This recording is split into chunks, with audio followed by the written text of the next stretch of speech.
Bab 81, Peti Mati yang Mengerikan. Di bawah peti mati, fluktuasi intens ini adalah sesuatu yang belum pernah dilihat Qin Yi Chen sebelumnya. Jadi, peti mati ini adalah lokasi inti arai pemakan roh. Inti arai itu sendiri tidak menakutkan. Yang menakutkan adalah bahwa inti arai ini telah mengumpulkan energi mengerikan selama 1.000.000 tahun. Terlebih lagi, dari situasi saat ini, tampaknya tujuan dari arai pemakan roh adalah untuk memberi makan peti mati ini. Betapa mengerikannya ini. Energi 1.000.000 tahun diserap oleh satu peti mati. Makhluk mengerikan macam apa yang akan dilahirkannya. Bahkan Qin Yi Chen yang sangat berpengalaman pun berkeringat. Terutama karena siling arai yang menyegel peti mati ini telah rusak. Saat ini, siapa yang tahu monster macam apa yang mungkin melompat keluar dari peti mati itu. Kegelisahannya begitu kuat sehingga dia sama sekali mengabaikan pedang lembut di lehernya, hal yang sangat membuat Nona Lu tidak senang. Apakah kau pikir aku tidak akan membunuhmu? Suara dingin Nona Lu membawa Qin Yi Chen kembali ke dunia nyata. Luka baru di lehernya membuat Qin Yi Chen tanpa sadar menarik napas dingin. Energi dingin meresap, membuatnya sulit bernapas. Aku bisa memberimu manik-manik itu, tetapi Nona Lu, kurasa kita harus segera meninggalkan tempat ini. Keberadaan peti mati itu benar-benar membuat jantung Qin Yi Chen berdebar kencang. Dia benar-benar lupa tentang manik warisan surgawi. Tidak peduli betapa berharganya sesuatu, itu tidak lebih penting dari nyawa sendiri. Cukup omong kosong. Nona Lu mengira dia mencoba mengalihkan perhatiannya. Dia mendengus dingin, tetapi kemudian dia melihat tatapan tidak biasa di mata Qin Yi Chen. Pupil matanya membesar seolah-olah dia telah melihat sesuatu yang mengerikan. Pada saat yang sama, dia sepertinya mendengar suara seperti gigi bergemeretak yang datang dari belakangnya, membuat rambutnya berdiri tegak. Pada saat yang kacau ini, Qin Yi Chen lepas dari kendalinya. Namun, dia tidak memilih untuk melarikan diri, tetapi malah bergegas menuju peti mati, melompat ke atasnya, dan menekannya. Apa yang kau tunggu? Jika benda di dalam keluar, tak seorang pun dari kita akan bisa keluar dari sini hidup-hidup. Nona Lu belum pulih ketika mendengar teriakan Qin Yi Chen. Dia menyadari bahwa Qin Yi Chen sedang menekan tutup peti mati dengan kuat, mencegahnya terbuka. Mungkinkah, merasakan gejolak kuat dari bawah peti mati, pikiran Nona Lu bergetar. Tanpa ragu, dia menyingkirkan pedang lembutnya dan pergi untuk membantu. Saat dia semakin dekat ke peti mati, dia menyadari betapa luar biasanya benda itu. Di atasnya terukir berbagai pola yang tampak sangat mirip dengan pemandangan di dasar tebing. Sebuah kuil suci. Sebuah kuali raksasa. Di depan kuali raksasa berdiri sosok besar, tangan terangkat tinggi, seolah sedang melakukan suatu ritual. Di depan kuil suci, sosok-sosok yang berlutut memenuhi ruangan. Meskipun itu hanya sebuah ukiran, dia masih bisa merasakan ketulusan dan semangat di wajah para sosok itu. Apa isi benda ini? Merasakan dorongan kuat dari dalam peti mati, Nona Lu bertanya pada Qin Yi Chen dengan suara gemetar. Kau bertanya padaku, kepada siapa aku harus bertanya? Qin Yi Chen memutar matanya. Sialan, aku terlalu serakah. Aku hampir lupa betapa lemahnya aku saat ini.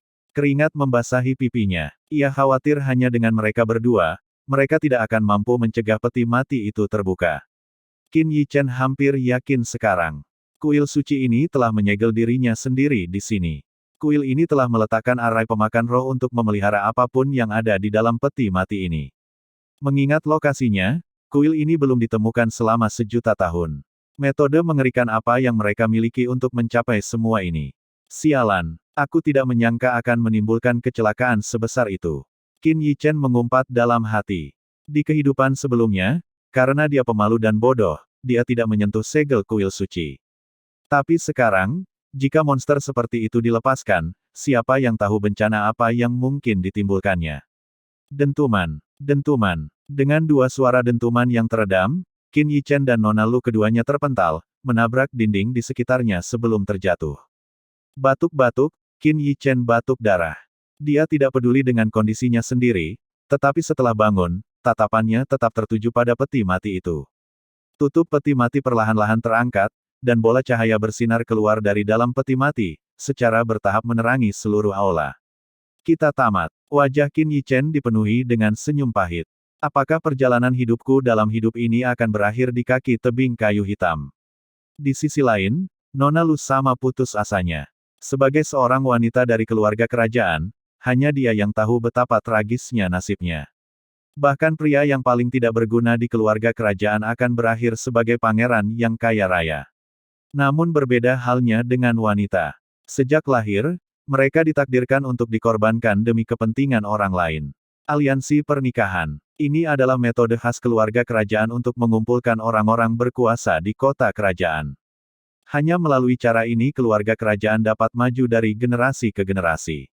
Dia tidak lain adalah Lu Linghan, putri sulung dari keluarga kerajaan Unicorn Surgawi.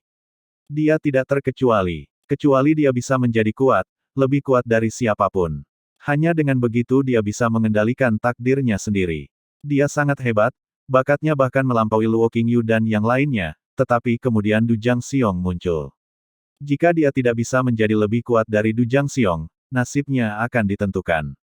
Dia tidak mau menerima ini, itulah sebabnya dia, seorang putri dari keluarga kerajaan, datang ke tempat berbahaya seperti pegunungan iblis hitam.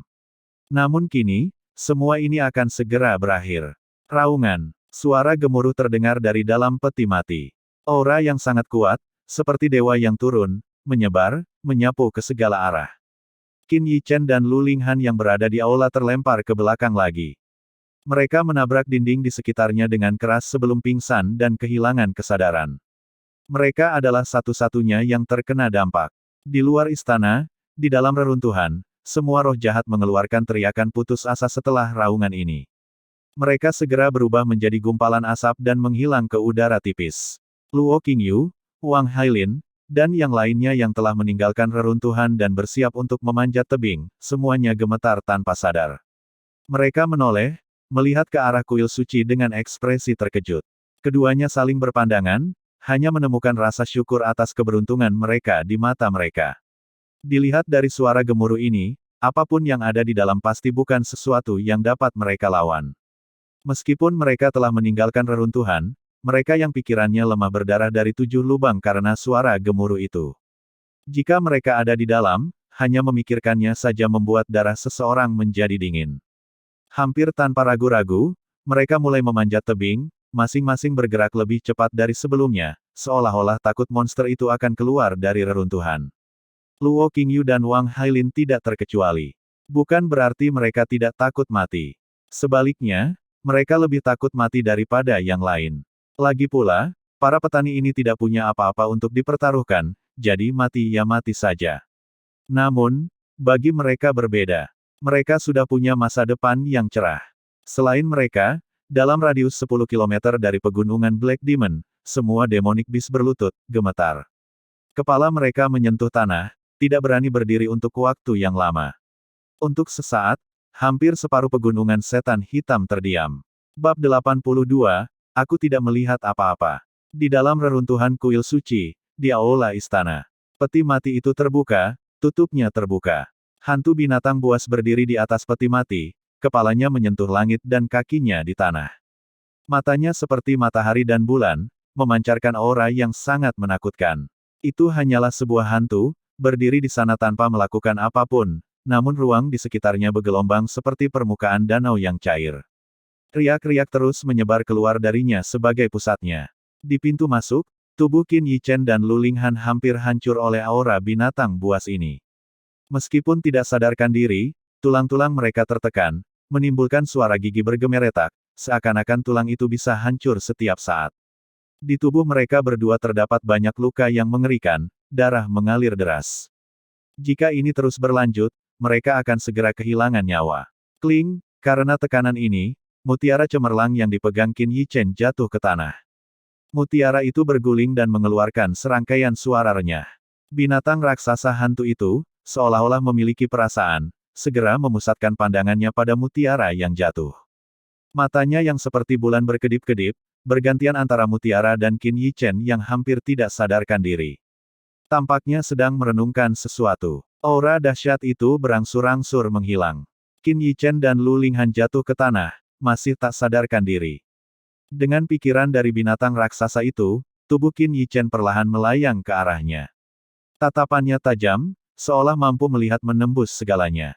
Ia mengamati tubuh Qin Yichen dari atas ke bawah, akhirnya berhenti di dantiannya. Tiba-tiba, pupil matanya membesar secara signifikan, bahkan menunjukkan ekspresi tidak percaya. Tidak heran, binatang raksasa itu bergumam, seolah mengerti mengapa mutiara itu ada di tangan Qin Yichen. Melihat tubuh Qin Yichen yang lemah, matanya menunjukkan sedikit ketulusan yang penuh gairah. Ia perlahan bersujud di hadapan tubuh Qin Yichen yang mengambang, bergumam, kemakmuran ras kita akan dipercayakan kepadamu. Tuan, tolong, izinkan aku memberi Tuan hadiah sambutan. Setelah berbicara, dia seperti teringat sesuatu dan menghembuskan napas. Napas ini menyelimuti Qin Yichen dan Lu Linghan. Aliran udara itu bagaikan air, membasahi tubuh mereka berulang kali.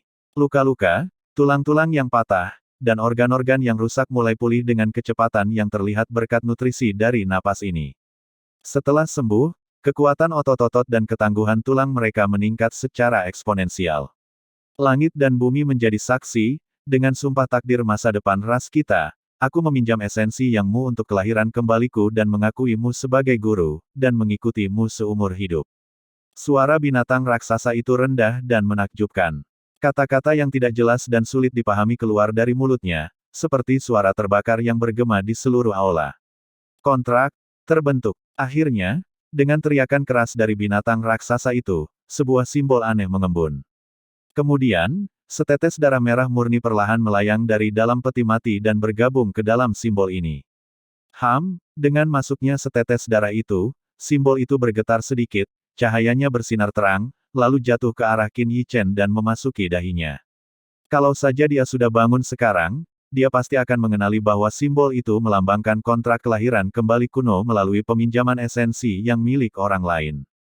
Yang disebut esensi yang mengacu pada esensi vital tubuh manusia. Di bawah kendali binatang raksasa itu, pakaian keduanya yang berada di dalam aliran udara itu jatuh seperti kupu-kupu. Tubuh mereka saling terpapar, lalu hampir tanpa disadari menyatu. Tak lama kemudian, suara keintiman terdengar dari dalam. Surga memberkati ras kita. Binatang raksasa itu bergumam, tubuhnya yang besar menghilang menjadi titik-titik cahaya. Cahaya seperti galaksi terbang dari dalam peti mati dan memasuki titik di mana dua tubuh menyatu di udara. Adegan ini berlangsung selama 3 hari 3 malam sebelum cahaya di peti mati akhirnya redup. Tubuh Qin Yichen dan Lu Linghan, tampaknya tanpa dukungan apapun, jatuh ke tanah. Setelah waktu yang tidak diketahui, Qin Yichen membuka matanya. Pemandangan di depannya membuat hidungnya berdarah deras, hampir tidak dapat mengendalikan dirinya. Seluruh tubuh wanita yang seperti giok itu terekspos, kulitnya seputih salju dan berkilau lembut. Dadanya yang berisi dan pinggulnya yang bulat sempurna. Kecantikannya luar biasa, dengan pesona yang sebanding dengan kecantikan yang paling agung, dan keanggunan yang meredupkan bulan dan mempermalukan bunga-bunga. Dikombinasikan dengan aura anggunnya yang halus, dia memiliki kehadiran yang memikat. Tepat saat Qin Yichen tengah menatap dengan penuh kenikmatan, wanita di seberangnya membuka matanya, tatapan mereka bertemu. Detik berikutnya, teriakan yang menggelegar keluar dari mulut wanita itu. Aku tidak melihat apa-apa, aku tidak melihat apa-apa. Qin Yichen berbalik dengan panik, hanya untuk menyadari bahwa dia juga telanjang, yang membuatnya bingung. Apa yang terjadi setelah kita kehilangan kesadaran? Aku akan membunuhmu, dasar. Teriakan dingin terdengar dari belakang.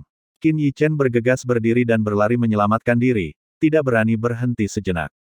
Saat berlari, Qin Yichen terkejut karena fisik dan kekuatannya telah meningkat pesat. Dari segi fisik, dia yakin bahkan banyak martial grandmaster tidak akan bisa menandinginya. Hal ini membuatnya makin penasaran tentang apa yang terjadi saat dia tidak sadarkan diri. Ketika dia melihat ke arah peti mati, matanya menyipit. Sekarang, tutup peti mati telah jatuh ke satu sisi, dan peti mati itu kosong. Di bawahnya, fluktuasi energi yang kuat itu juga telah menghilang tanpa jejak. Itu adalah energi yang mampu menjungkirbalikkan seluruh dinasti unicorn surgawi. Bagaimana mungkin itu lenyap begitu saja? Qin Yichen berhenti di depan peti mati, melihat semua yang ada di dalamnya, mengerutkan kening dan terdiam. Lu Linghan bergegas mendekat dan segera menyadari keganjilan ini. Dia mengarahkan pedang lembutnya ke arah Qin Yichen dan berkata dengan dingin, serahkan harta karun itu. Dia tidak mendapatkan harta karun itu, dan karena harta karun itu hilang, tidak ada keraguan dalam benaknya bahwa pria di depannya pasti telah mengambilnya. Kakak, bersikaplah masuk akal. Dengan keadaanku saat ini, bahkan jika aku memiliki harta karun itu, di mana aku bisa menyembunyikannya? Qin Yichen memutar matanya ke arahnya, jengkel.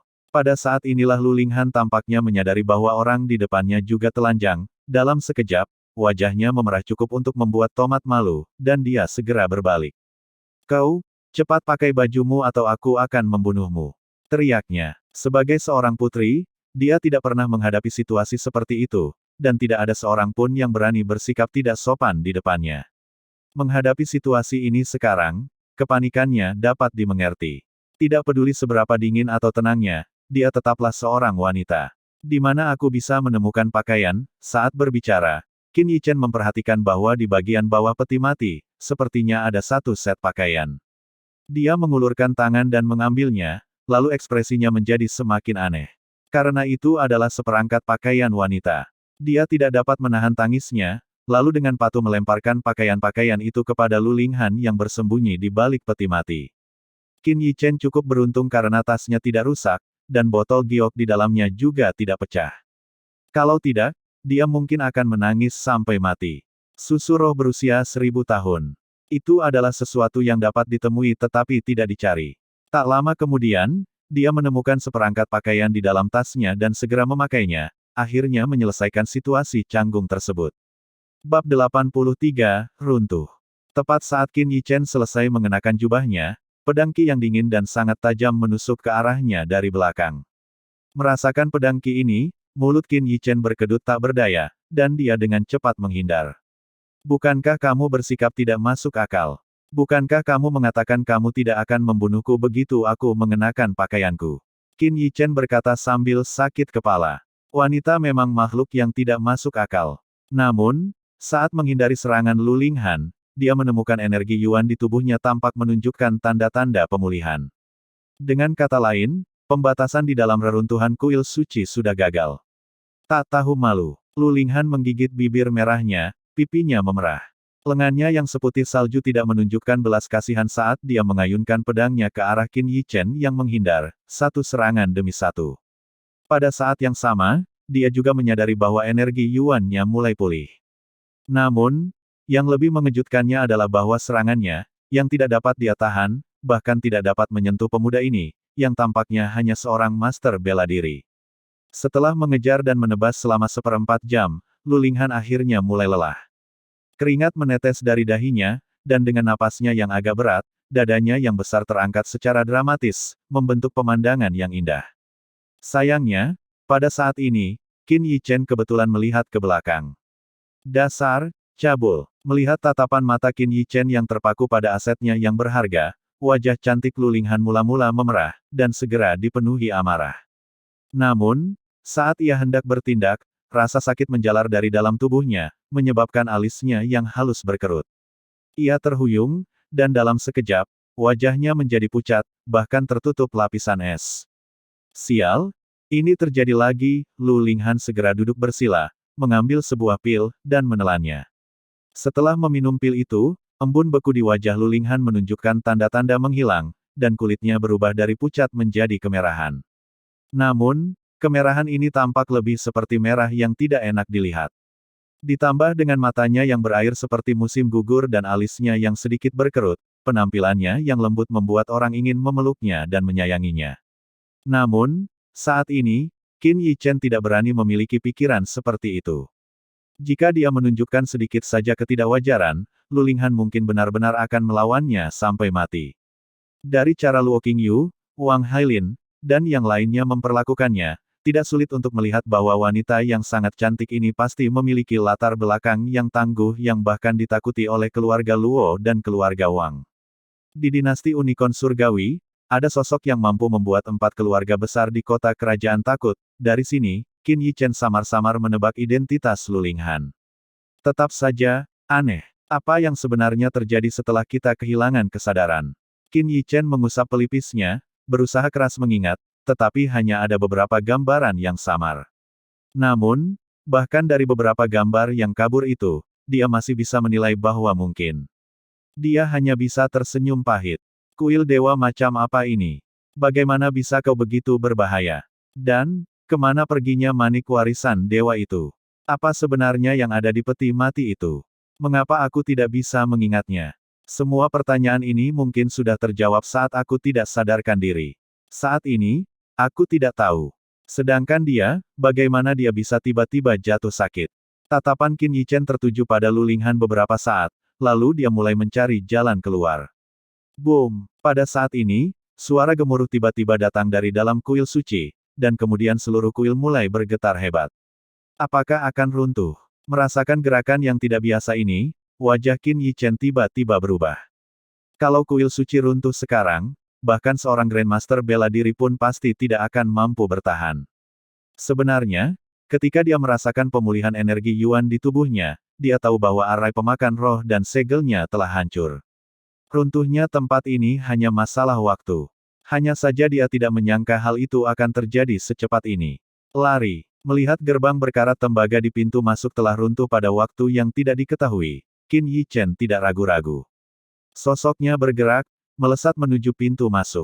Bang! Tepat saat dia mencapai pintu masuk, sebuah batu besar jatuh dari atas, mendarat tepat di tempat Qin Yichen berdiri beberapa saat sebelumnya. Seketika, guncangan di seluruh tempat menjadi semakin hebat. Hampir saja, melihat aula yang penuh debu, dahi Qin Yichen dipenuhi keringat dingin. Jika dia tertimpa batu besar seperti itu, jika tidak terbunuh, setidaknya dia akan terluka parah. Jika terluka, bagaimana dia bisa melarikan diri? Memikirkan luka-lukanya, Qin Yichen, yang hendak pergi, tiba-tiba berhenti. Sialan, gadis itu masih di dalam. Jelas, ekspresi sakit di wajahnya tadi bukanlah akting. Mata Qin Yichen berkilat ragu-ragu. Sejujurnya, dia dan Lu Linghan tidak dekat, dan dia telah mencoba membunuhnya, yang dapat dianggap membalas kebaikan dengan permusuhan. Dia awalnya berencana untuk pergi, tetapi ketika dia memikirkan beberapa gambar kabur itu di benaknya. Kau benar-benar beruntung. Qin Yichen menghela napas, tidak dapat mengeraskan hatinya. Ia kembali menyelam, dan di antara debu, ia dengan cepat menemukan sosok Lu Linghan. Namun, saat itu, dia sudah membuka matanya. Melihat pemandangan di hadapannya, mata Lu Linghan dipenuhi dengan keputusasaan. Pada saat ini, sebuah sosok muncul di garis pandangannya. Kenapa kau kembali? Melihat Qin Yichen berjalan mendekat, mata Lu Linghan tampak tak percaya. Ia tidak mengerti mengapa Qin Yichen mau mempertaruhkan nyawanya untuk kembali padanya. Setelah berjalan mendekat, Qin Yichen tidak banyak bicara, dia langsung menggendongnya di punggungnya. Ah, dingin sekali. Begitu menyentuh Lu Linghan, Qin Yichen merasa seperti sedang membawa balok es. Seketika, seluruh tubuhnya merinding.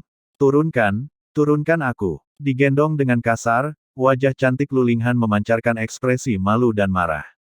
Dia berbicara dengan suara rendah, tetapi nadanya tidak lagi dingin dan bertekad untuk membunuh Qin Yichen seperti sebelumnya. Jika itu adalah putra istimewa dari kota kerajaan, akankah mereka mempertaruhkan nyawa mereka untuk datang dan menyelamatkannya? Lu Linghan tahu jawabannya di dalam hatinya. Berhenti bicara, dan jangan mencoba hal yang aneh-aneh atau kita berdua akan mati di sini. Teriak Qin Yichen, tubuhnya menggigil lagi. Dia dengan cepat melangkah lebar menuju pintu masuk. Ah!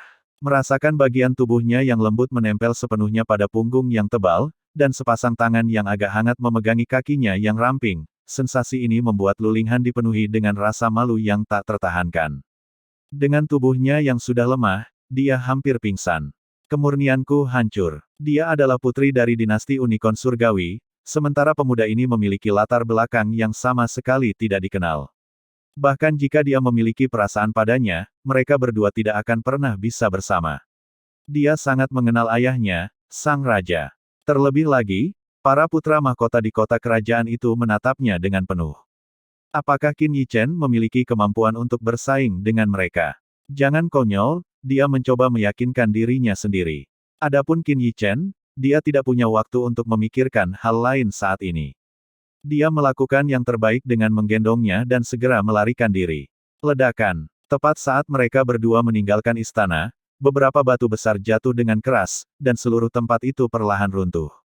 Wosh! Pada saat itu, sebuah cahaya putih menyambar, bagaikan sambaran petir putih, memasuki jubah dada Qin Yichen tanpa dia sadari. Bab 84, melarikan diri dengan hidup mereka. Pui. Qin Yichen memuntahkan beberapa suapan debu yang masuk ke mulutnya, sosoknya melesat cepat melewati lorong.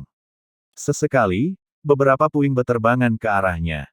Karena banyaknya puing dan keinginannya untuk keluar, ia hanya bisa menghindari batu-batu besar tepat waktu menggunakan energi spiritualnya untuk persepsi, sambil menahan potongan-potongan kecil. Dalam waktu singkat, tubuh dan wajahnya dipenuhi banyak luka. Untungnya, dia sekarang bisa menggunakan energi Yuan, dan dengan teknik gerakan dari teknik kultivasi tanpa nama, kecepatan Qin Yichen secepat angin. Dia mungkin tidak menyadari bahwa kecepatannya sekarang bahkan lebih cepat daripada banyak martial grandmaster. Gemuruh. Situasi di reruntuhan semakin memburuk, guncangannya semakin hebat. Lorong di bawah kaki Qin Yichen bergelombang naik turun seolah-olah menjadi hidup. Dalam sekejap, retakan mengerikan muncul, memperlihatkan kegelapan tak berdasar di bawah, seolah siap menelan segalanya. Hampir sampai, itu di depan. Akhirnya, setelah gerakan cepat ini, Qin Yichen dapat melihat pintu masuk utama reruntuhan. Pada saat ini, dia diam-diam menghela napas lega, sarafnya yang tegang sedikit mengendur. Namun, saat ini, dia melihat beberapa sosok yang dikenalnya tepat di luar pintu masuk utama, di antara mereka adalah dua pemuda martial grandmaster yang telah mengikuti Lu Linghan sebelumnya. Jelas, Luo Qingyu dan Wang Hailin sendiri tidak berani tinggal di sini, jadi mereka mengirim keduanya untuk mengamati situasi. Qin Yichen melihat mereka, dan tentu saja, mereka juga melihat Qin Yichen. Seketika mata mereka menampakkan ekspresi tidak percaya. Mereka tidak pernah membayangkan bahwa Qin Yichen dan Lu Linghan masih hidup. Raungan binatang buas itu terlalu mengerikan. Setelah raungan itu, aura yang kuat telah merasuki reruntuhan itu, mencegah mereka bahkan berani melangkah melewati pintu masuk utama. Setelah auranya menghilang, tepat saat mereka bersiap masuk dan menyelidiki, reruntuhan itu mulai runtuh. Mengapa Qin Yichen masih hidup setelah memasuki istana bagian dalam itu tidak lagi penting. Yang penting adalah Qin Yichen tidak boleh dibiarkan meninggalkan reruntuhan itu. Melihat ekspresi jahat di wajah mereka, wajah Qin Yichen langsung menjadi gelap. Beraninya kau. Merasa dia berhenti, Lu Linghan mengikuti tatapannya dan melihat ke arahnya, wajahnya juga berubah saat dia dengan tegas meraung memperingatkan. Pada saat inilah mereka menyadari kehadiran Lu Linghan. Melihat postur intim Qin Yichen dan Lu Linghan, wajah mereka berkedut hebat. Setelah bertukar pandang, tatapan kejam melintas di mata mereka. Nona Lu, karena Anda tidak menunjukkan kebaikan kepada kami, jangan salahkan kami karena bersikap kejam. Mereka berdiri di pintu masuk, aura mereka melonjak, jelas bermaksud untuk mengubur mereka berdua di reruntuhan. Huff. Qin Yichen mendengus dingin, menghentakkan kakinya, dan mengaktifkan teknik gerakan. Sosoknya hampir berubah menjadi bayangan saat ia bergegas menuju pintu masuk dengan kecepatan tinggi. Cepat sekali, kedua mata mereka menunjukkan kehati-hatian saat mereka secara bersamaan menyerang Qin Yichen yang mendekat. Tabrakan, pada saat ini, tiba-tiba, tanah miring, dan seluruh bumi mulai retak dan runtuh. Kedua pemuda martial grandmaster tidak mengantisipasi hal ini, dan tubuh mereka jatuh ke bagian dalam reruntuhan. Bang! Qin Yichen terlempar ke belakang, namun pada saat terjatuh itu, dia mengulurkan kedua tangannya dan menarik mereka berdua bersamanya. Tidak, keduanya berteriak dengan sedih, ingin berbalik, tetapi pilar-pilar batu di pintu masuk reruntuhan jatuh, langsung menekan mereka ke dalam jurang tak berdasar. Mereka yang menyakiti orang lain akhirnya menyakiti diri mereka sendiri. Namun, pada saat ini, situasi Qin Yichen dan Lu Linghan tidak jauh lebih baik. Bahkan, dia tidak dapat menemukan pijakan. Segala sesuatu di sekitar mereka runtuh, dengan batu-batu yang tak terhitung jumlahnya menekan mereka. Lupakan aku, pergilah sendiri dan cepat kabur. Lu Linghan ingin melepaskan diri, tetapi dia tidak bisa mengumpulkan sedikit pun kekuatan. Diam saja, teriak Qin Yichen, terus melompat pada puing-puing yang jatuh, menggunakannya sebagai daya ungkit, mencoba melompat menuju pintu masuk utama. Sayangnya, jika hanya dia sendiri, dia bisa dengan mudah melompat keluar, tetapi dengan Lu Linghan di punggungnya, mereka hanya bisa terus jatuh. Apakah kita akan mati di sini seperti ini? Saat mereka jatuh semakin dalam, hati Lu Linghan dipenuhi dengan keputusasaan, ekspresi suram muncul di wajah pucat dan cantiknya. Namun, entah mengapa, di saat-saat menjelang kematian ini, menatap Qin Yichen yang masih menolak melepaskannya, secercah kelembutan melintas di matanya yang indah. Saat berikutnya, kepalanya diam-diam bersandar di punggungnya, yang tidak terlalu lebar. Meskipun demikian, itu tetap memberinya rasa aman. Akhirnya, mereka berdua jatuh bersama ke jurang tak berdasar itu. Pada saat ini, cahaya putih meledak dari dada Qin Yi Chen, menyelimuti mereka berdua. 3 hari kemudian, di sebuah hutan di pinggiran pegunungan setan hitam, seorang wanita yang sangat cantik sedang berbaring di tanah, bersandar di sebuah pohon. Wajahnya pucat pasi, dadanya naik turun perlahan. Semua hal menunjukkan bahwa dia sangat lemah dan masih dalam kondisi tidak sadar. Saat hutan berdesir, seorang pemuda jangkung berjalan sambil membawa bangkai binatang iblis level 2. Ia kemudian dengan cekatan menguliti binatang iblis itu, membersihkannya, dan menyalakan api untuk memanggangnya. Seolah mencium aromanya, wanita berwajah pucat di rerumputan di dekatnya perlahan membuka matanya. Melihat cahaya yang menyilaukan, dia menyipitkan matanya. Setelah menyesuaikan diri dengan cahaya, dia melihat sekeliling dengan agak bingung, akhirnya memfokuskan pandangannya pada pemuda yang sedang memanggang daging. Ketika melihat pemuda itu, mata wanita itu pertama-tama berbinar karena terkejut. Kemudian diikuti oleh sedikit rasa malu yang muncul di wajahnya yang halus. Seolah-olah dia telah memikirkan sesuatu yang memalukan, sampai-sampai dia tidak berani menatap pemuda itu lagi. Keduanya adalah Qin Yi Chen dan Lu Linghan. Setelah memeriksa dirinya sendiri dan mendapati bahwa meskipun jubahnya agak acak-acakan, tidak ada tanda-tanda robek, Lu Linghan akhirnya menghela napas lega. Jika kamu sudah bangun, kemarilah dan makanlah sesuatu.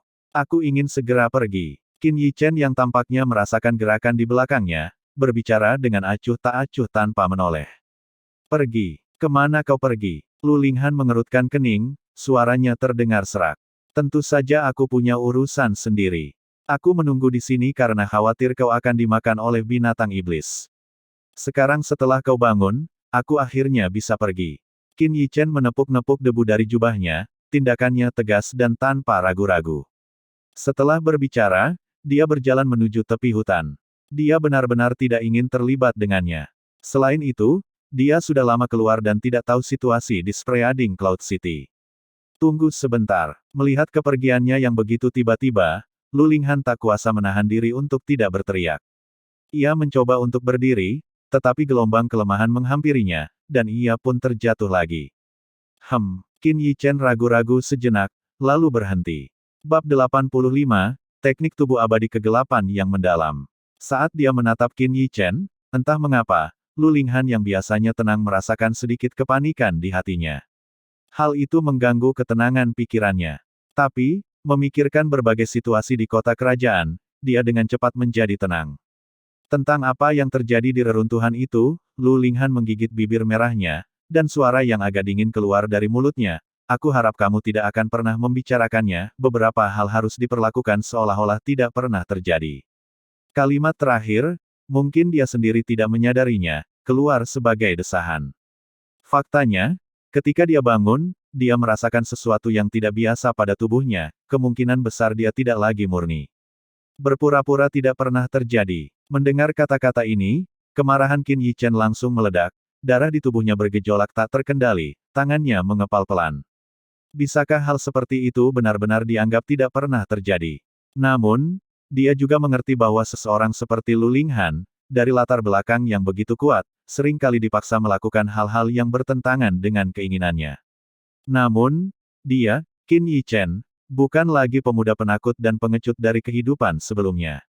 Apa pentingnya jika itu adalah keluarga kerajaan dinasti Unicorn Surgawi? Kau harus mengerti, jika sedikit saja apa yang terjadi di antara kita terbongkar, kau pasti akan menghadapi bencana besar. Tidak peduli kekuatan apa yang kau miliki di belakangmu, itu tidak akan mampu melindungimu. Seolah merasakan emosi marah Qin Yi Chen, Lu Linghan ragu sejenak sebelum menasihatinya dengan lembut. Mungkin, saat pemuda itu berbalik untuk memeluknya, sebuah perasaan yang seharusnya tidak ada telah tumbuh di dalam hatinya. Hehe. Namun, yang mengejutkan Lu Linghan, Qin Yi Chen tertawa kecil, tidak menunjukkan tanda-tanda gugup di wajahnya. Baik itu 4 keluarga besar kota kerajaan atau dinasti Unicorn Surgawi, mereka memang keberadaan yang sangat besar baginya sekarang, tapi, Qin Yi Chen benar-benar tidak pernah menganggap mereka serius.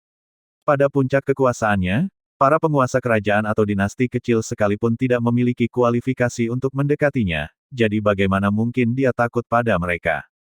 Tentu saja, Aku tidak akan membicarakan hal-hal seperti itu, tetapi karena itu sudah terjadi, aku pasti akan bertanggung jawab.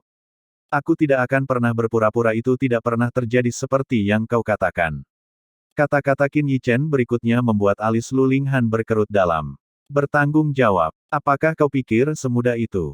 Ini adalah teknik rahasia, kamu bisa mencoba mengolahnya.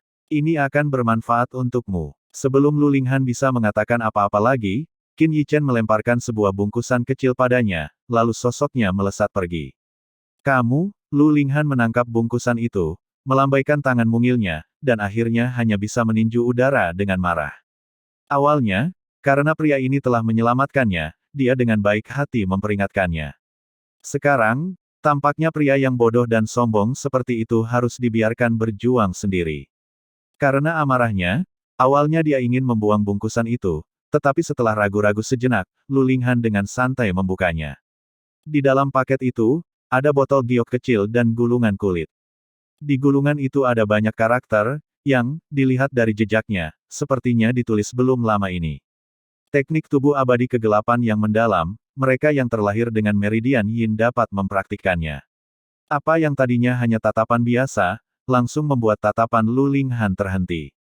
Matanya memancarkan ekspresi tidak percaya. Tangan kecilnya gemetar, dan dia segera melihat teks di bawahnya. Dunia terbagi menjadi yin dan yang, energi yin sebagai pembawa, menggunakan yin untuk menghadapi yang, bersirkulasi melalui 8 meridian. Teknik rahasia ini ditulis dengan sangat rinci, termasuk cara mengedarkan dan memanfaatkan energi yin, urutan sirkulasi meridian, diagram rute sirkuit meridian langit utama, dan berbagai tindakan pencegahan. Semuanya ditulis dengan jelas. Setelah membaca teknik rahasia ini, tatapan mata Lu Linghan dipenuhi dengan keterkejutan. Dia tahu aku terlahir dengan yin meridian. Terlahir dengan meridian yin adalah kondisi yang tidak dapat dipecahkan. Sejak berusia 5 tahun, ia selalu sakit-sakitan dan kedinginan. Kemudian, secara kebetulan, seorang guru yang melewati dinasti Unicorn Surgawi membantu memeriksa denyut nadinya dan menemukan bahwa ia terlahir dengan meridian yin. Mereka yang lahir dengan meridian yin akan menghasilkan energi yin di meridian mereka, dan ketika energi yin beraksi setiap bulan, rasanya seperti digerogoti es, sakitnya tak tertahankan. Saat itu di reruntuhan, ketika energi yuannya pulih, dia disiksa dengan rasa sakit yang dingin, sampai-sampai dia tidak punya kekuatan untuk melarikan diri. Tentu saja, terlahir dengan yin meridian tidak berarti dia tidak bisa berkultivasi. Sebaliknya, bakatnya sebenarnya lebih tinggi dari 3 keajaiban luar biasa di kota kerajaan, jika bukan karena pertemuan kebetulan Du Jiangxiong. Namun, karena energi yin tidak dapat ditekan, wabah tersebut menjadi semakin sering terjadi. Dulu, hal itu terjadi 1 atau paling banyak 2 kali dalam sebulan, tetapi sekarang menjadi 4 atau 5 kali dalam sebulan. Jika terus seperti ini, dia pasti tidak akan hidup sampai 30 tahun, dan akan mati karena energi yin yang menggerogoti tubuhnya. Namun, sekarang Qin Yichen telah memberinya teknik rahasia untuk mengendalikan energi yin. Hanya Lu Linghan sendiri yang tahu seberapa kuat energi yin. Alasan mengapa fisiknya beberapa kali lebih kuat daripada rekan-rekannya di level yang sama adalah karena efek temper energi yin. Dia telah berpikir untuk mengendalikan energi yin di meridiannya, tetapi bahkan setelah mencari melalui semua catatan kuno di seluruh kerajaan, dia tidak dapat menemukan teknik kultivasi yang berhubungan dengan mereka yang lahir dengan meridian yin. Selain itu, menurut catatan kuno, tidak ada seorang pun yang lahir dengan meridian yin yang hidup lebih dari 30 tahun. Mereka semua meninggal sebelum waktunya. Bahkan guru yang lewat saat itu mengatakan hal yang sama. Namun, guru itu meninggalkan satu metode untuk menyelamatkan hidupnya, yaitu menghancurkan meridiannya sendiri. Begitu meridiannya hancur, energi yin secara alami akan menghilang. Meskipun ini akan memungkinkannya untuk hidup, menghancurkan meridian berarti dia tidak akan pernah bisa berkultivasi lagi. Dia tidak dapat menggunakan energi yuan, dan hanya akan dapat hidup sebagai orang biasa selama sisa hidupnya. Bagaimana dia bisa puas menjadi orang biasa? Terlahir dengan yin meridian memang merupakan kondisi yang tidak dapat dipecahkan di era ini, tetapi 6.000 tahun kemudian, seorang anak ajaib muncul. Dia menciptakan teknik tubuh abadi kegelapan yang mendalam, mengalirkan energi yin untuk menumbuhkan tingkat kekuatan yang mengerikan, dan dipuja oleh dunia sebagai leluhur yin yang mendalam. Meskipun teknik tubuh abadi kegelapan yang mendalam ini sangat dalam dan kuat, teknik ini hanya dapat dipraktikkan oleh mereka yang lahir dengan meridian Yin. Jadi, leluhur Yin mengumumkannya kepada publik, dan Qin Yichen kebetulan mendapatkan salinannya, tidak menyangka bahwa teknik ini akan berguna sekarang. Dia tahu betapa hebatnya teknik tubuh abadi kegelapan yang mendalam, tetapi Lu Linghan tidak. Namun, daripada menunggu untuk menghancurkan meridiannya sendiri, dia memutuskan untuk mengambil risiko dengan takdir. Jika benar-benar berhasil, mata Lu Linghan juga menunjukkan sedikit kegembiraan. Dia mengambil botol giok kecil itu. Tidak disebutkan apa isi di dalamnya, tetapi disebutkan bahwa dia harus meminum 1 tetes setiap kali berlatih teknik tubuh gelap abadi yang mendalam. Tentu saja, ini adalah botol giok berisi susu roh berusia 1000 tahun. Lu Linghan memang beruntung. Dengan teknik tubuh abadi kegelapan yang mendalam dan susu roh berusia 1000 tahun ini, dia akan menjadi kultivator pertama yang lahir dengan meridian Yin di dunia ini. Qin Yichen tidak tahu apakah dia akan menjadi leluhur Yin mendalam generasi ini, tetapi energi Yin memang merupakan atribut khusus yang kuat. Bab 86, Orang Tua Aneh. Setelah berpisah dengan Lu Linghan, Qin Yichen tidak langsung meninggalkan pegunungan iblis hitam, melainkan berputar mengelilingi pinggirannya dalam lingkaran besar. Beberapa hari yang lalu, dia secara tidak sengaja menemukan banyak sosok di pinggiran pegunungan iblis hitam, dan di antara sosok-sosok itu ada beberapa wajah yang dikenalnya. Orang-orang itu adalah orang-orang yang memasuki reruntuhan kuno bersama Luo Qingyu dan Wang Hailin. Tampaknya Luo Qingyu dan Wang Hailin masih tidak mau menyerah, jadi mereka menyuruh orang untuk berjaga-jaga. Jika mereka menemukannya, meskipun Qin Yichen yakin dengan kekuatannya sendiri, dia masih sadar akan keadaannya. Dia tahu bahwa saat ini, dia tidak memiliki kekuatan untuk secara langsung menghadapi 3 keajaiban luar biasa dari kota kerajaan. Setelah membuat jalan memutar yang panjang, langit berangsur-angsur menjadi gelap. Menemukan tempat dengan sedikit jejak orang, Qin Yichen dengan cepat melesat keluar, meninggalkan jajaran pegunungan setan hitam. Setelah menentukan arah, ia menuju ke Spreading Cloud City. Jalan memutar ini tentu saja membuat perjalanan menjadi lebih dari 2 kali lipat. Perjalanan yang seharusnya dapat ditempuh dalam 1 malam kini jelas mustahil. Setelah berjalan sekitar 1 jam, Qin Yichen melihat cahaya datang dari depan, dan garis besar sebuah desa kecil muncul dalam penglihatannya. Saya akan beristirahat di sini malam ini. Sulit untuk mendapatkan arah yang benar di malam hari. Qin Yichen segera berjalan menuju desa kecil itu. Saat memasuki desa, Qin Yichen mendapati bahwa meskipun sudah malam, desa itu masih cukup ramai. Kadang-kadang, ada tentara bayaran seperti dia yang kembali dari luar. Penampilan Qin Yichen hanya menarik perhatian beberapa orang, tetapi setelah melihat wajahnya yang masih tampak muda, mereka yang memperhatikannya kehilangan minat. Segera, Qin Yichen tiba di pintu masuk sebuah halaman kecil yang tampak seperti penginapan. Saat ini, masih banyak tentara bayaran berkumpul di halaman.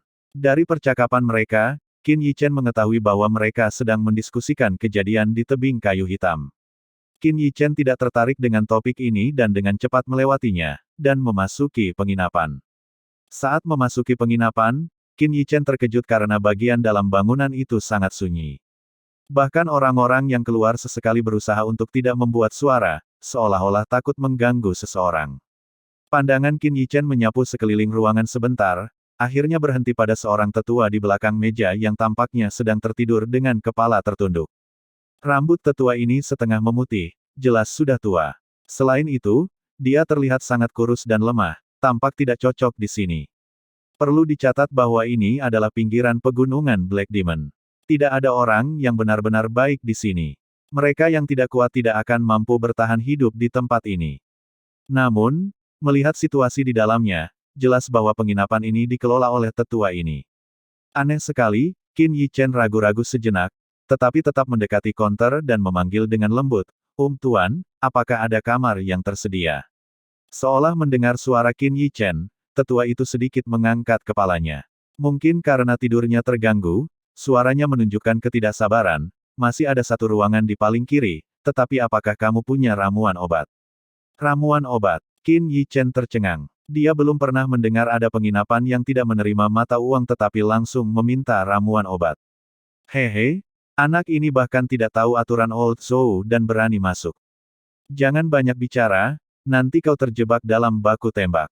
Para tentara bayaran di luar melihat wajahnya yang kebingungan dan tidak dapat menahan diri untuk tidak meliriknya dengan simpatik. Orang tidak dapat dibodohi oleh penampilan tetua ini yang lemah.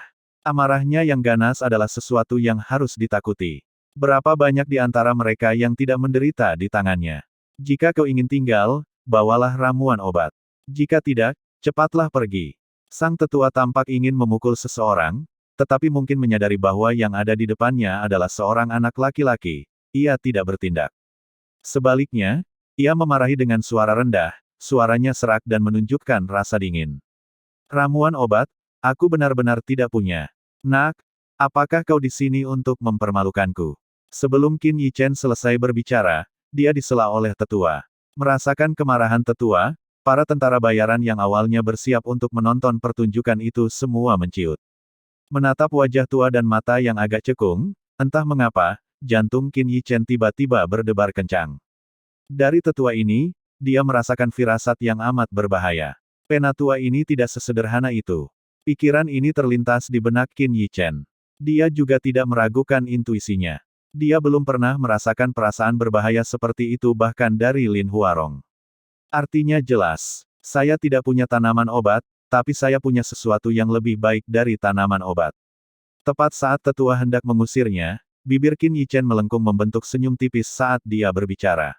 Sang tetua hanya berhenti sebentar, meliriknya, lalu dengan tenang mengulurkan tangannya, menunjuk ke pintu di luar. Ia hanya perlu langsung menyuruhnya pergi. Dari ekspresi wajah para tentara bayaran itu, Qin Yichen dapat melihat bahwa ini mungkin cara paling lembut yang dilakukan tetua untuk mengusir seseorang. Namun, Qin Yichen tidak mempermasalahkannya. Sebaliknya, dia mengamati tetua ini. Secara samar-samar, dari aura yang terpancar dari tubuh tetua, dia merasakan fluktuasi halus.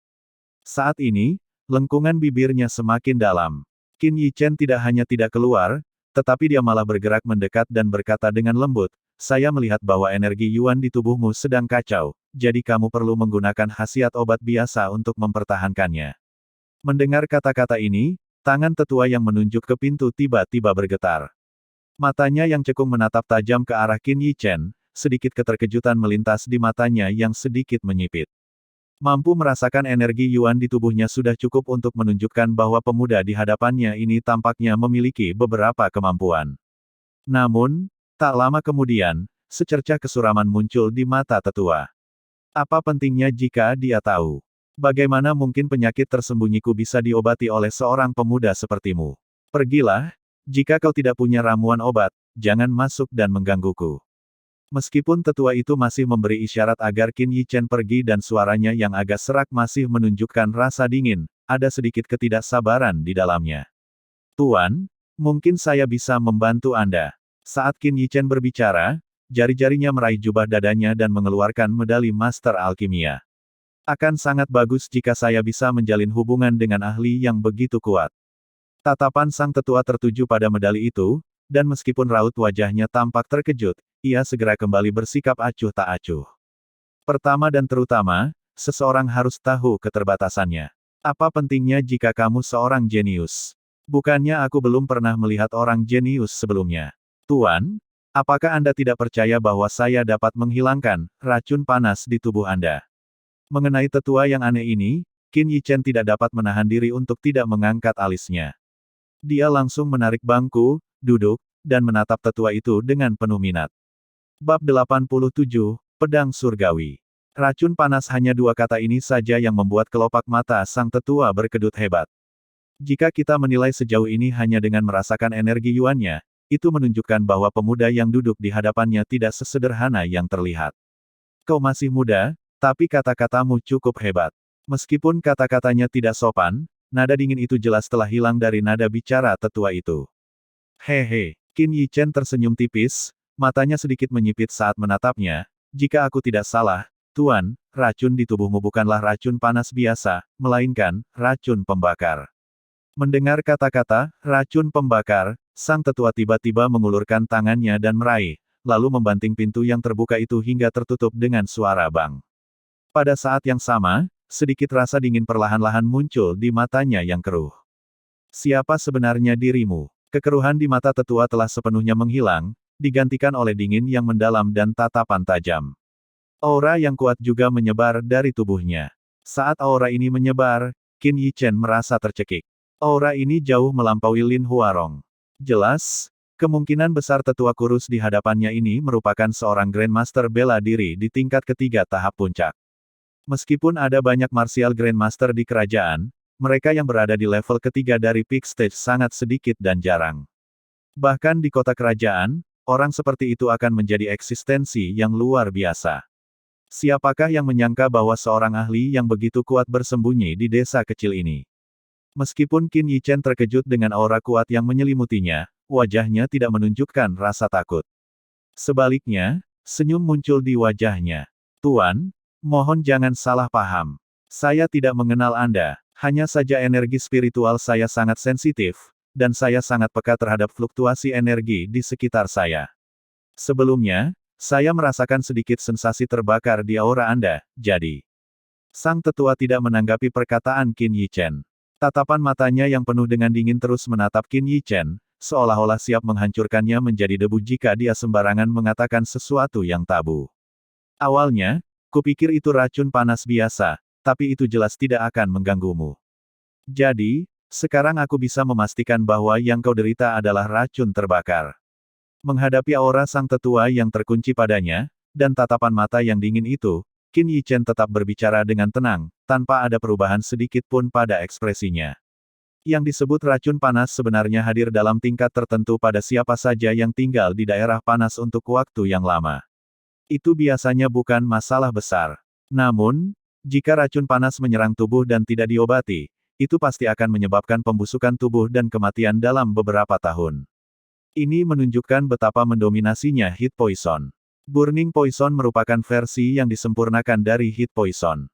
Namun, Burning Poison memiliki keunikan tersendiri. Secara umum, mereka yang terkena Burning Poison pasti telah disuntik paksa dengan racun tersebut selama pertarungan dengan ahli atribut api. Racun pembakaran bagaikan asam yang disuntikkan ke dalam tubuh. Jika tidak segera dikeluarkan, mereka yang terkena racun pembakaran pasti akan terkikis olehnya dan mati. Nasibnya 100 kali lebih tragis daripada racun panas. Aku tidak menyangka anak sepertimu begitu pintar. Analisismu tepat sekali. Melihat Qin Yichen tidak bereaksi seperti yang diharapkan di bawah auranya, dan bahkan dengan percaya diri menunjukkan lukanya yang tersembunyi, tetua itu tidak bisa tidak memperhatikannya. Namun, sesaat kemudian, sebuah bayangan melintas di matanya, dan pada saat berikutnya, dia bergerak. Saat tetua itu bergerak, Qin Yichen merasakan fluktuasi energi Yuan yang mengerikan memenuhi penginapan. Sebelum dia bisa bereaksi, sosok tetua itu telah muncul di hadapannya seperti hantu. Katakan padaku, siapa yang mengirimmu? Suara rendah keluar dari mulut tetua. Matanya menatap tajam ke arah Qin Yichen. Energi Yuan yang mengerikan di sekelilingnya berputar-putar seolah siap meletus kapan saja dan menghancurkan Qin Yichen. Sudah kubilang, aku hanya lewat saja. Karena kau tidak percaya padaku, aku tidak akan mengganggumu lagi. Racun pembakar di tubuhmu sudah mencapai batas yang bisa kau tahan. Dalam waktu sebulan, kau tidak akan bisa menahannya lagi. Saat itu, yah, kau tahu apa yang akan terjadi. Menghadapi sikap bertanya dari tetua itu, wajah Qin Yichen juga menjadi gelap. Jarang sekali dia bersikap begitu rendah hati kepada siapapun. Setelah berbicara, dia berjalan menuju pintu. Tatapan sang tetua berkedip beberapa kali saat dia melihat punggung Qin Yichen. Akhirnya, tepat saat dia hendak mencapai pintu, bibir sang tetua bergerak, mencoba maju dengan mundur. Mendengar kata-kata ini, Qin Yichen merasa geli. Dia menggelengkan kepalanya, tidak mengatakan apa-apa lagi, dan mengulurkan tangan untuk menarik pintu.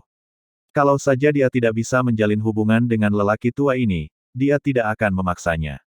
Tunggu. Tiba-tiba, tetua itu berteriak, telapak tangannya bergerak. Qin Yichen tidak hanya gagal membuka pintu kayu itu, tetapi tubuhnya, tanpa perlawanan apapun, tanpa sadar mundur untuk berdiri di hadapan tetua itu lagi. Kuat. Bahkan saat tetua ini terkena racun pembakar, kekuatannya tampaknya tidak terlalu terpengaruh. Kau benar-benar tidak dikirim oleh keluarga Huyan. Mata tetua itu berkilauan tajam saat dia mengamati Qin Yichen lagi. Melihat ekspresi yang sangat tidak sabar di wajahnya, dia akhirnya merasa tenang. Keluarga Huyan. Nama keluarga yang tidak dikenal ini membuat mata Qin Yichen berkedip karena terkejut. Di dinasti Unicorn Surgawi, dia tidak dapat mengingat keluarga kuat bernama Huyan. Jelas, keluarga Huyan bukan dari dalam dinasti Unicorn Surgawi. Sang tetua terus memperhatikan perubahan pada ekspresi wajahnya. Setelah beberapa saat, dia menghela napas, dan fluktuasi energi Yuan yang mengerikan di seluruh ruangan perlahan menghilang. Bisakah kau benar-benar menghilangkan racun pembakar di tubuhku? Melihat wajahnya yang masih tampak muda, ekspresi tetua itu tampak rumit, alisnya sedikit berkerut.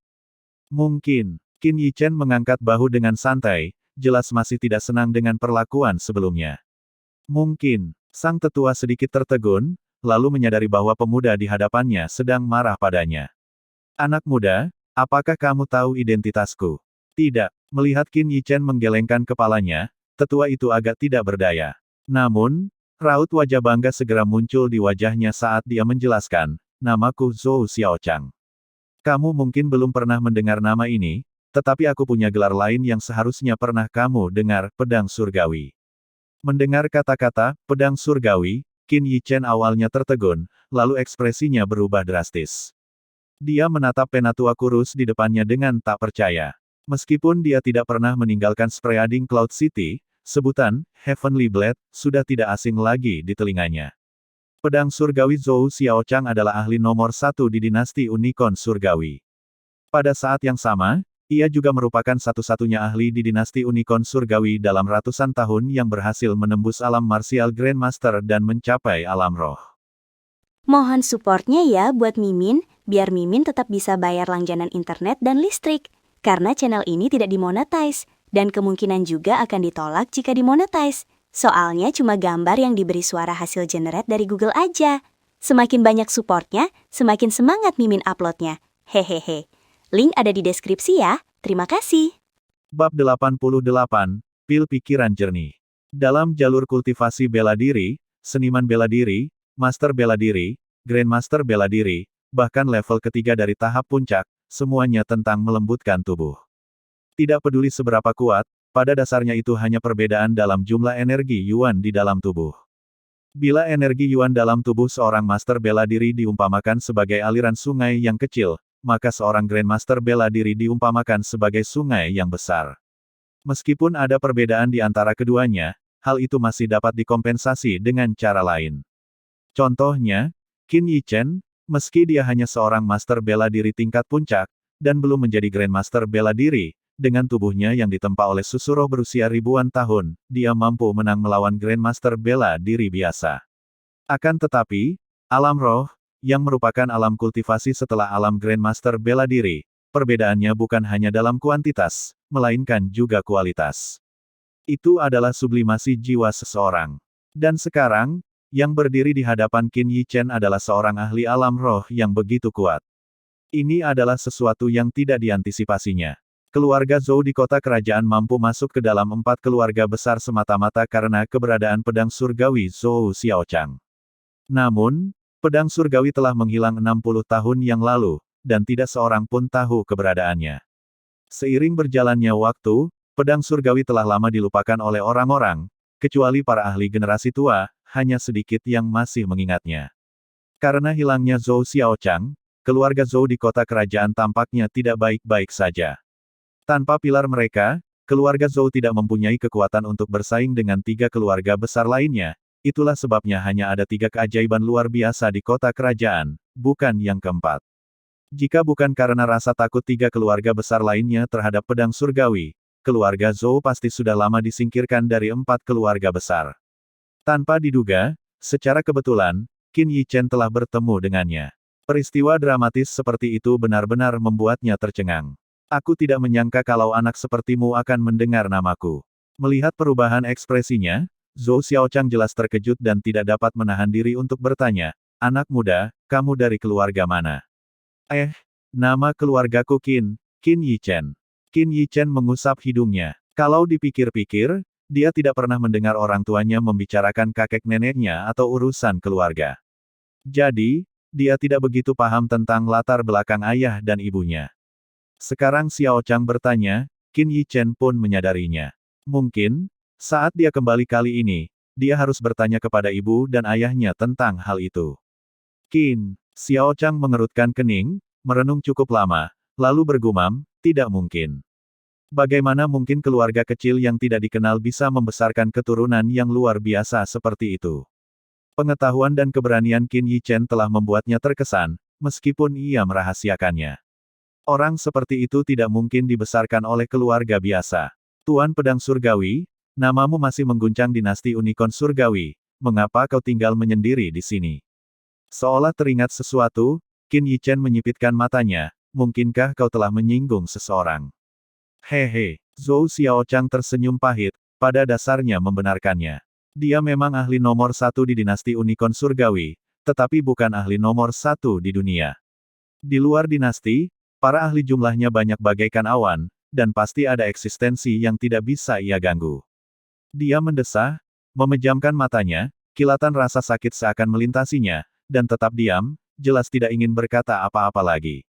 Melihat dia tidak ingin membicarakannya, Qin Yichen tidak terus bertanya, tetapi langsung berkata, membantu Anda menghilangkan racun pembakaran di tubuh Anda bukanlah hal yang mustahil, tapi... Mendengar ini, kilatan kegembiraan muncul di mata Zhou Xiaochang, tetapi setelah mendengar kata, tetapi, dia mengerutkan kening dan bertanya dengan mendesak, tapi apa? Sebenarnya, dia tidak jauh lebih lemah daripada saat dia diracuni sebelumnya. Namun, lawannya adalah seorang seniman bela diri atribut, dan tentu saja memiliki keuntungan. Meskipun itu dapat dianggap sebagai kekalahan bersama, dia telah diganggu oleh racun pembakar selama hampir 100 tahun. Untuk menghilangkan racun pembakar dalam tubuhmu, kita hanya perlu memurnikan pil pikiran jernih, tetapi dengan kekuatanku saat ini, aku tidak memiliki keyakinan penuh untuk berhasil memurnikannya. Melihat kondisi Zhou Xiaochang, mungkin diperlukan pemurnian pil pikiran jernih kelas 3 untuk menghilangkan racun pembakar di tubuhnya. Namun, dengan kemampuan Qin Yichen saat ini, bahkan dengan tungku pil kecil yang lebih baik, pemurnian pil kelas 2 sudah menjadi batasnya. Memurnikan pil kelas 3 tidak realistis. Kelas 4, itu akan menjadi lelucon. Jika energi spiritualnya mengalami terobosan lain, sebanding dengan mencapai alam Grandmaster bela diri untuk alkemis, mungkin dia bisa mencobanya. Mendengar kata-kata Qin Yichen, Zhou Xiaochang agak kecewa, wajahnya menjadi gelap. Meskipun aku tidak bisa memurnikan pil pikiran jernih sekarang, memurnikan beberapa pil untuk menekan racun pembakar seharusnya tidak menjadi masalah. Melihat ekspresinya yang mematikan, Qin Yichen tidak membuang kata-kata dan menyebutkan serangkaian bahan, 3 rumput sungai bening, 200 gram tanaman merambat air bunga matahari, 1 buah awan putih yang setengah matang. Zhou Xiaochang awalnya tertegun, lalu cepat-cepat menghafalnya dan menghilang dalam sekejap. Jelas, dia pergi mencari bahan-bahannya. Ini bukan barang berharga, hanya ramuan yang dapat menenangkan pikiran dan mengurangi panas. Qin Yichen yakin dia seharusnya sudah menggunakannya sebelumnya. Lagi pula, racun pembakar dalam tubuhnya juga membutuhkan khasiat obat dari ramuan penjernih pikiran dan penurun panas ini untuk menekannya. Qin Yichen duduk santai di sana menunggu beberapa saat sebelum Zhou Xiaochang kembali, tetapi kali ini dengan beberapa barang di tangan.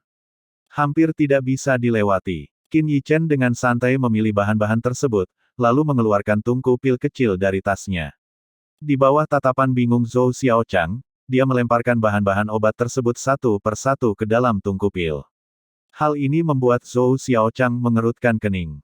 Apa ini? Meskipun aku bukan seorang master alkimia, aku telah melihat banyak Grandmaster alkimia memurnikan pil sebelumnya. Ini adalah proses yang ketat, tetapi orang di depanku ini memperlakukan semuanya dengan acuh tak acuh. Hampir seperti dia sedang bermain-main. Dan apa dengan tungku pil kecil itu? Tungku itu terlihat terlalu biasa. Bahkan, terlihat lebih buruk, seperti sampah yang diambil dari tumpukan sampah. Semuanya abu-abu dan kusam. Apakah pot yang rusak ini benar-benar dapat digunakan untuk memurnikan pil? Zhou Xiaochang merasa gelisah. Namun, karena Qin Yichen tidak menggunakan bahan-bahan berharga apapun, dia membuka mulutnya beberapa kali tetapi akhirnya memilih untuk tidak campur tangan. Sempurnakan. Dengan teriakan ringan Qin Yichen, seluruh auranya mengalami beberapa perubahan halus. Perubahan halus ini mengejutkan Zhou Xiaochang.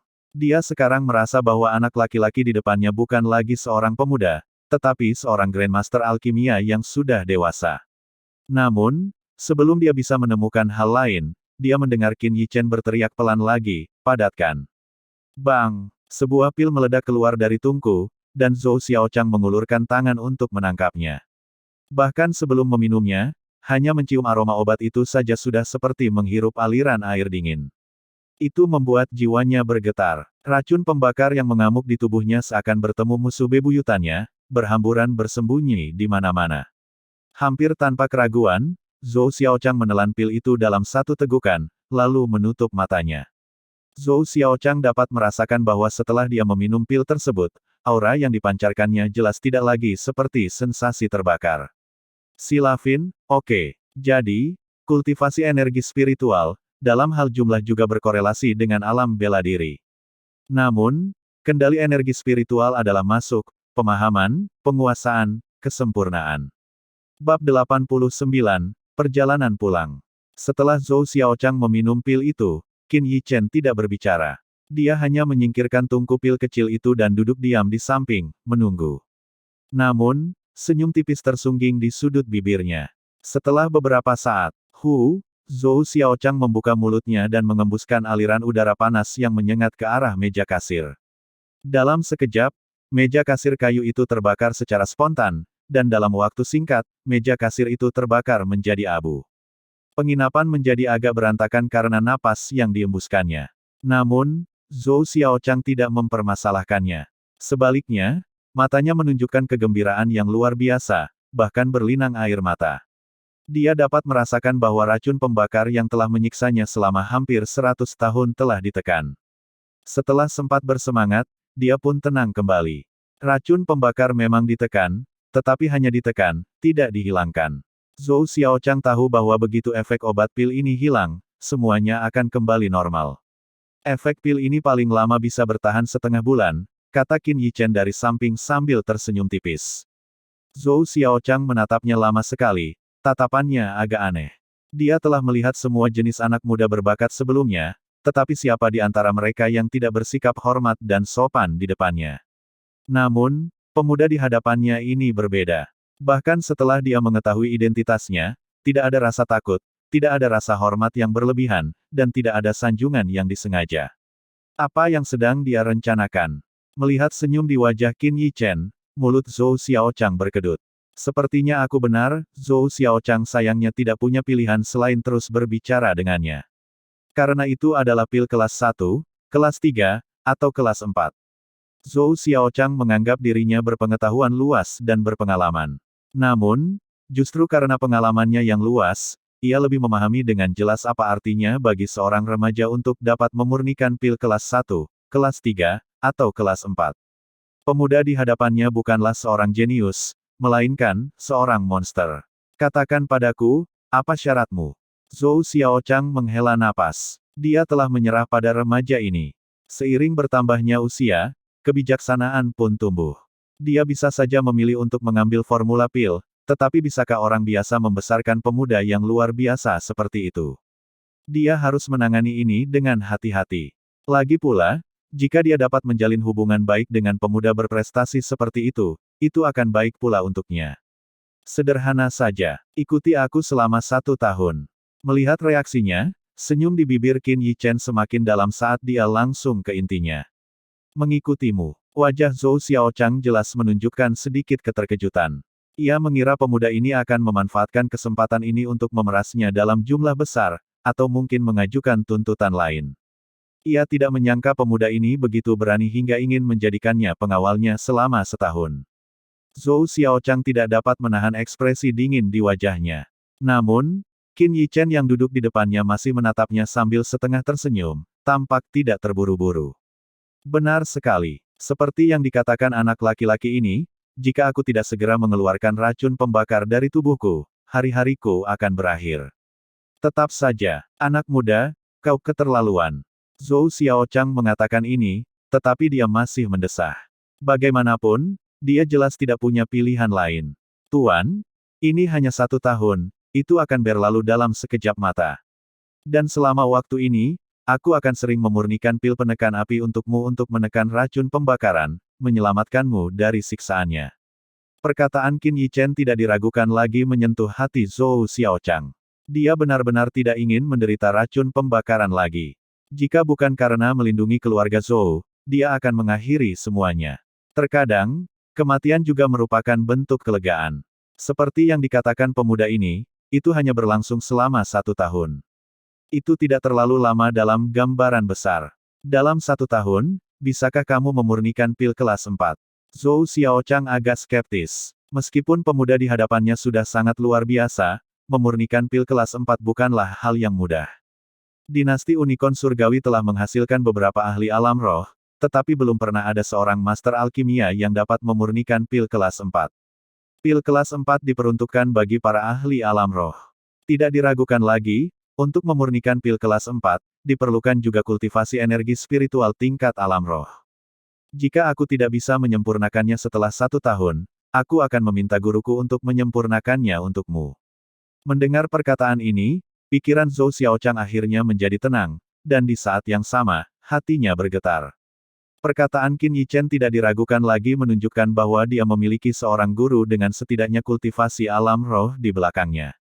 Keberadaan seperti itu, bahkan di panggung yang lebih luas, adalah sosok yang agung, bukan seseorang yang mampu dia singgung. 1 tahun, baiklah, 1 tahun. Anak muda, aku harap kau bisa menepati janjimu.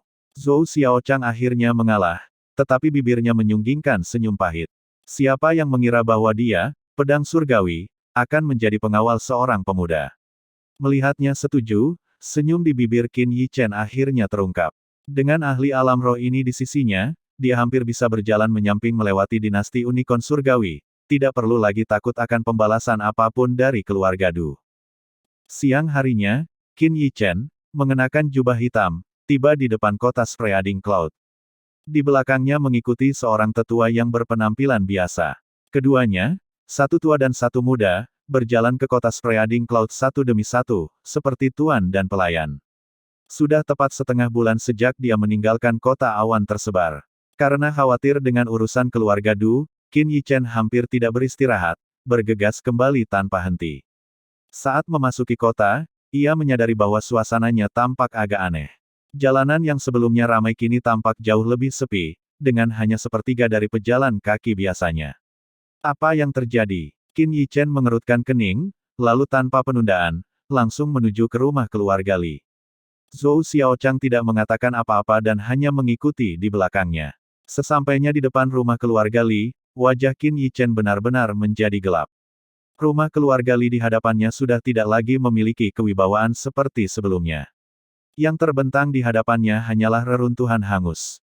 Melalui dinding-dinding yang rusak, samar-samar terlihat bekas-bekas api di dalamnya. Dari gumpalan asap tebal yang masih mengepul, tidak sulit untuk menebak bahwa kejadian ini baru saja terjadi.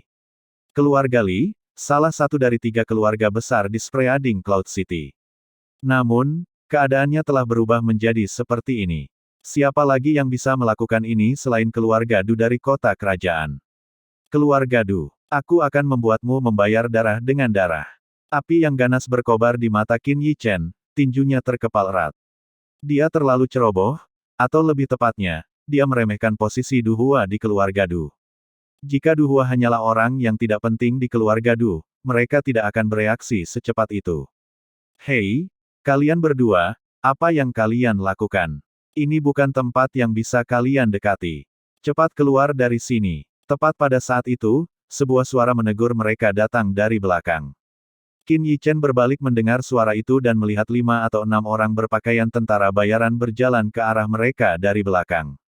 Bab 90, Penghancuran Keluarga. Maaf, bukankah ini rumah keluarga Li? Bagaimana bisa berakhir seperti ini? Qin Yichen dengan paksa menahan amarah di hatinya dan bertanya kepada tentara bayaran yang mendekat dengan nada tenang. Kenapa kau begitu peduli? Apa yang terjadi bukan urusanmu. Pemimpin tentara bayaran itu memarahinya dengan tidak sabar. Kalau saja tidak melihat 2 orang di depannya yang masih muda dan tua, dia pasti sudah mengambil tindakan. Qin Yichen tidak mengatakan apa-apa, tetapi malah menyerahkan sekantong koin perak. Mendengar suara dari dalam tas, mata tentara bayaran itu langsung berbinar. Dia menerimanya dengan kasar, melihatnya, dan segera menyimpan tas itu. Setelah batuk beberapa kali, dia berkata, "Nak, aku sarankan kamu untuk tidak ikut campur dalam urusan orang lain. Orang-orang dari kota awan menyebar telah menyinggung keluarga Du dari kota kerajaan, jadi tadi malam Keluarga Du mencontoh keluarga Li dan Lin. Jadi, itu benar-benar keluarga Du. Niat membunuh yang dingin melintas di kedalaman mata Qin Yichen. Namun, dia lebih peduli dengan situasi orang tuanya dan anggota keluarga Li. Bagaimana dengan keluarga Li? Apakah tidak ada yang lolos? Setelah menanyakan hal ini, Qin Yichen tampak sedikit gugup. Jika dia bahkan tidak bisa melindungi orang tuanya, apa gunanya mundur? Mereka membunuh sebagian besar dari mereka, tetapi kudengar anggota inti keluarga Li melarikan diri melalui lorong rahasia di belakang. Sekarang, keluarga Du mengejar mereka. Para tentara bayaran itu berkata dengan santai, jelas tidak peduli dengan orang tua dan muda di hadapan mereka. Mereka menggerutu, keluarga Du bertekad untuk melenyapkan mereka, bahkan jika mereka melarikan diri untuk sementara, mereka tidak dapat lolos dari kematian. Sebagai salah satu dari 3 keluarga besar di kota kerajaan, keluarga Du mungkin tidak dapat menutupi langit dengan satu tangan, tetapi memusnahkan satu kota masih dalam kemampuan mereka. Bahkan jika keluarga kerajaan mengetahuinya nanti, mereka paling-paling hanya akan mendapat teguran beberapa kali. Mereka tidak akan melawan keluarga Du karena insiden ini.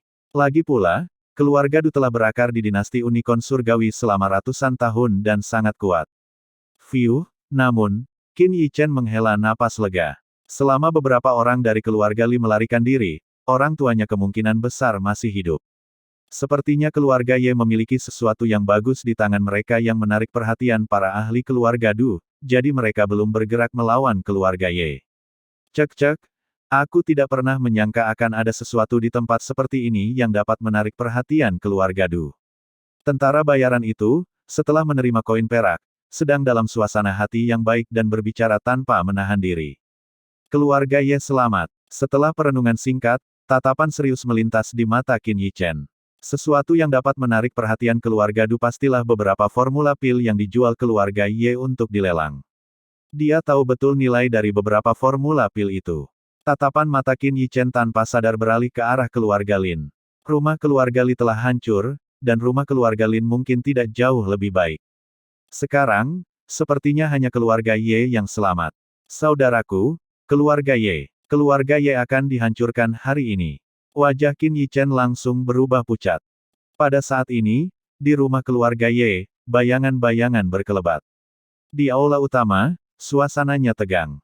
Mereka yang hadir termasuk anggota keluarga Li, keluarga Lin, dan tentu saja keluarga Ye, semuanya adalah anggota inti dari 3 keluarga besar.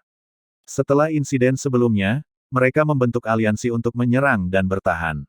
Namun, pada saat ini, wajah mereka semua tampak muram.